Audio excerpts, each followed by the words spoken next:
수험생 여러분 안녕하세요. 상크이자스입니다. 유튜브 댓글에 구독자 수험생분께서 질문 남겨주셔가지고 제가 동영상 답변 드려볼게요. 지금 밖에 공원 벤치라서 약간 좀 시끄러울 수 있다는 점 양해 부탁드리겠습니다. 한번 읽어보겠습니다. 자, 안녕하세요.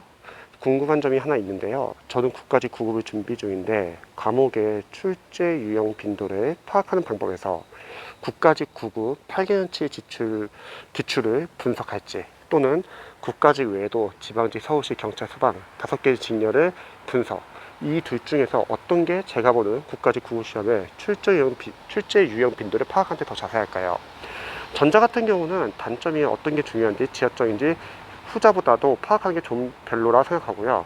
예를 들어 8개년치를 분석해보면 도치 2개, 뭐 능동태 2개, 전치사 1개 이런 식으로 숫자의 높고 낮음이 비슷하기에 뭐가 더 많이 나오는지 감이 안 섭니다. 지금 그러니까 다른 과목이 아니라 지금 영어 과목이네요.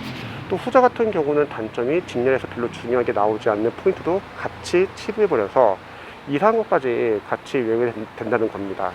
제가 알기로 특히 서방직은 국가직과 출제 유형 빈도가 많이 다른 걸로 알고 있습니다.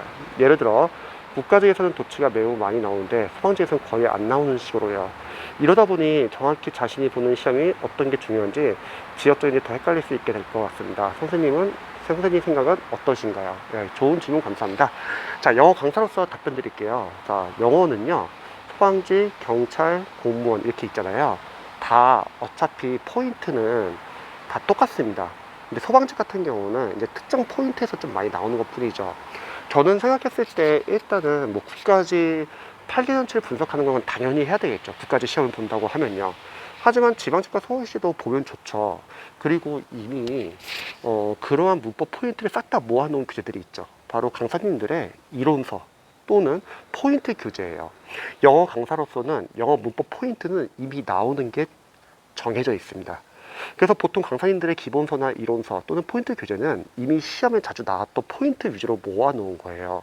그래서 수험생분께서 보고 계신 뭐 이론서나 기본서나 또는 포인트 교재 중에서 하나를 정하셔주고 계속 꾸준히 암기를 하는 겁니다. 근데 공부를 해보시면 아시겠지만 이론을 아는 것과 문제를 푸는 거는 별개라고 생각을 해요. 우리가 암만 이론을 다달달 외워도 문제에선 적용이 제대로 안 될 수 있어요. 괜찮아요. 다른 것도 마찬가지입니다. 그래서 일단은 단원별로 문법 문제집을 하나 정하셔가지고 직접 적용하는 연습을 해보는 거예요.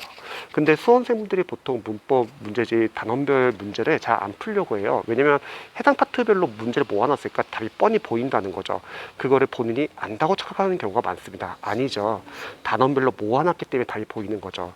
단원별 문법 문제집은 답이 보이는 게 중요한 게 아니에요.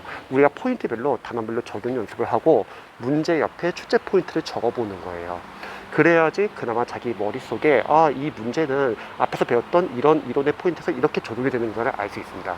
이런 문법 포인트를 문제다 적지 않으면요, 분명히 공부한 건 그동안 많은데 시험장에 갔을 때는 생각이 안 나서 잘 떠오르지 않는 경우가 많아요. 우리가 국가직 영어를 준비한다 했을 때 국가직 시험에서 문법 문제를 보자마자 바로 머릿속에 정리가 되어 있어서 바로 끄집어낼 줄 알아야 돼요. 근데 이렇게 정리가 안 되신 분들은 섞여서 잘 안 나옵니다. 그래서 단원별 문제집이 참 중요하다고 생각하고요. 랜덤 문제를 이렇게 많이 풀 필요는 없어요. 왜냐하면 나중에 어차피 영어 연도별 기출을 풀거나 영어 기출 문제집 풀면 그게 다 랜덤이잖아요.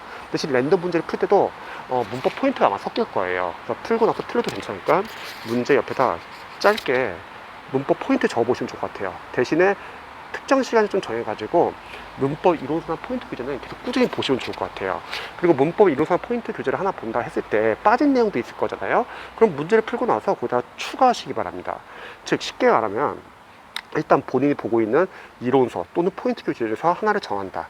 그리고 그걸 달달달 암기하고 단원별 문제 풀고 나중에 랜덤 문제를 풉니다. 하지만 랜덤 문제를 풀고 나서도 문제 옆에다 출제 포인트 적고 또 문법이 섞이지 않게끔 특정 시간은 이론과 포인트 교재를 같이 봐주시기 바랍니다. 또 빠진 부분은 이론과 포인트 교재에 넣으시고요. 그리고 저는 기출은 일단은 9급 9까지 준비하신다면 9급 9까지 지방직 서울시까지는 다 푸시면 좋을 것 같아요. 굳이 안 풀고 거기서 나온 포인트, 왜냐면 9가지 기출만 보더라도 빠진 부분이 있을 거 아니에요. 그러면 그 빠진 부분을 굳이 다른 기출에서 나온다고 했을 때 굳이 안 풀어서 틀릴 필요는 없을 것 같아요. 대신에 9가지 기출은 최우선은 풀고 그 다음에 지방지, 서울시 이렇게 차차 늘려나가면 됩니다.